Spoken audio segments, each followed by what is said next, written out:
দিনাজপুরের হিলিতে নারী football tournament আয়োজনকে কেন্দ্র করে আয়োজক কমিটি ও তৌহিদি জনতার সংঘর্ষে 10 জন আহত হয়েছে।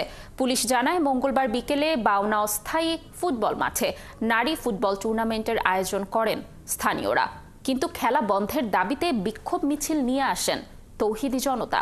এ সময় দুই পক্ষের মধ্যে সংঘর্ষের ঘটনায় উভয় পক্ষের 10 জন আহত হয়।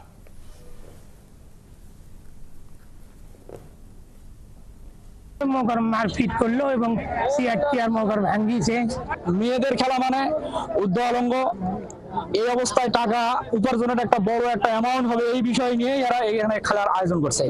আমরা যখন আমাদের সিদ্ধান্ত জানার জন্য আমরা ওয়েট করতেছিলাম, কিন্তু তারা পরামর্শ সাপেক্ষেও পরামর্শ ছাড়াও কি করছে, পুলিশের এখানে আমরা বুঝতে পারছি যে পুলিশকে ওভারটেক করে তারা হচ্ছে কি আমাদের উপর হামলা করছে।